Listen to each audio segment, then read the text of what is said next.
All right, this is just kind of a an article about just various bits of like weird history. Um, uh, and it has a list here. Number one, urine as mouthwash.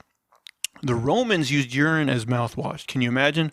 Romans bought bottles of Portuguese urine as their rinse, thinking the ammonia in urine would whiten teeth and disinfect mouths. Even more disgusting, urine as mouthwash remained popular throughout Europe until the 18th century. This is the weirdest history and the grossest. Photoshop back in the 40s and 50s. It's true, Joseph Stalin used Photoshop well ahead of his time. He would retouch photos, usually to remove people who died or were removed, typically in a violent way, from the office. He was the first of his time when it came to this tech. I just like the idea of like, just giving you a heads up. Go ahead and remove that guy from the painting or the photo. The only survivor.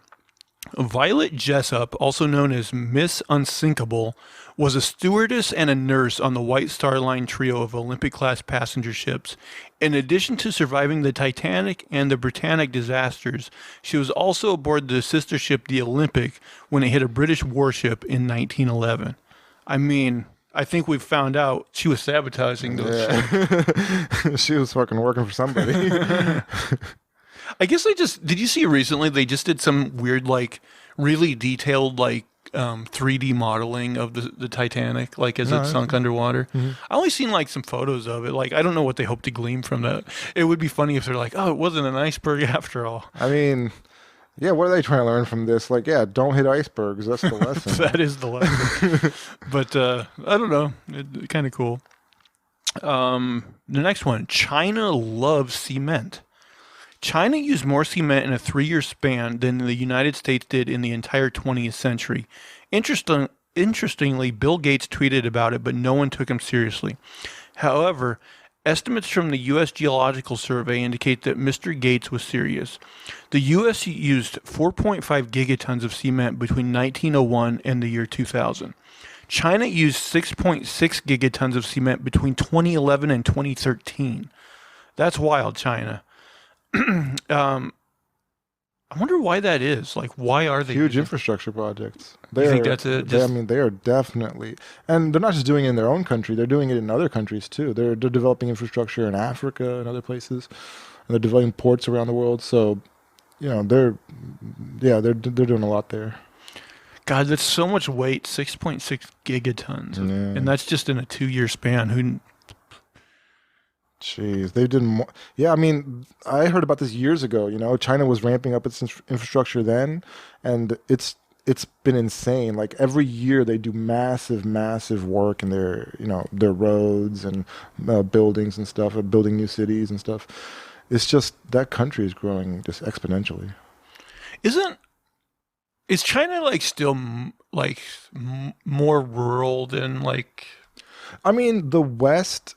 No, yeah. The West is like mostly like desert, you know, like it's not very inhabited, like the Northwest area. But most of the people live on the eastern seaboard, like the side of the China. So and that's where a lot of more like densely populated major cities and stuff are. Yeah. The next one, killer bunnies. Napoleon was almost assassinated by a horde of bunnies. Thought of as one of the greatest generals and conquerors to ever live, Napoleon Bonaparte was powerful on the battlefield. He forced the United Kingdom, Austrian Empire, Kingdom of Prussia, Kingdom of Spain, and various kingdoms of today's Italy, Dutch Republic, Russian Empire, Ottoman Empire, Kingdom of Portugal, and the Kingdom of Sweden to join forces in order to confront him. Bunnies weren't scared of him, though. He had a rabbit hunt arranged for himself and his men. The chef set it up, and they rounded up 3,000 rabbits for the occasion. As soon as the bunnies were released for the hunt, they all charged Bonaparte and his men viciously and relentlessly. Oh, man. Now that I know this, like, you know, they always had that question, like, if you could go back in history with a time machine, like, this is what I want to see. This is what I'd like to see, I want to see Napoleon and his men almost ripped apart by rabbits. How is this an instinct for bunny rabbits? It's so weird. They don't do this sort of thing. I didn't think so either. Maybe they're like, well, there's 3,000 of us. We got some strength in numbers right now. It's our only chance. Damn, they're strategizing. Pope Pius II and porn. The thing is, before becoming a pope, Pius II wrote a popular erotic book titled The Tale of Two Lovers. You wouldn't think a pope would go from erotic writing to the church, but in this weirdest history, it's true. I would think that. Yeah, why not? You think that book holds up? I'm sure it does. He's probably had a lot of sexual encounters. Popes back then were like, they had families and mistresses and all kinds of stuff. You know what's funny is that book is about two step siblings, and one of them goes, "Well, at least we're not blood related." Oh my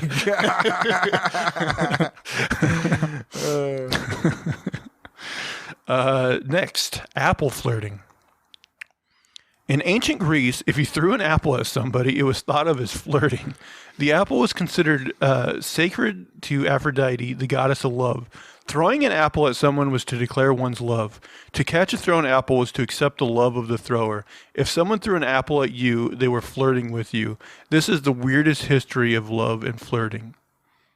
I'm going to go throw an apple at a bitch and see what happens. Maybe if she's like really hungry, she'll take it and you're good to go. Next, Reagan, a lifesaver. Lifeguard turned actor turned president Reagan worked 6 summers as a lifeguard in Lowell Park in Dixon, working at the treacherous Rock River. News reports at the time and later research shows that he saved 77 people from drowning. Oh, he'd get fired today for that. Did you hear? I just saw a story recently about this lifeguard who saved somebody's life, but he did it outside of the restricted area where he's supposed to be working. Oh my god! So he got fired. Jeez.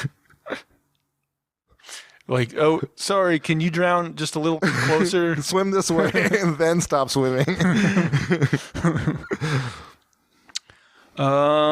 Next, no pearls for Tesla. Nikola Tesla was one of the most innovative and great inventors of the human species. He also had some pretty strange phobias. Tesla wore white gloves to dinner every night, priding himself on being a dapper dresser. He couldn't stand the sight of pearls and refused to speak with women wearing them. He even went as far as to send his secretary home if she wore pearls. He was a fancy boy. But I mean, it's just like, did he think pearls were like non-fancy, or just he just like, man, those look disgusting for some reason? That's an odd thing. And finally, the last one. Would you hate honey? Why would anyone hate honey? Beyond a distaste for it and living in ancient Egypt, servants didn't eat honey. In order to attract flies and keep them away from the pharaoh, the servants were smeared with honey. How would you feel about honey if that was the case? I mean, I can understand why those servants didn't like it. Yeah. Hey, I don't like these flies. Let's slather you guys up in some honey.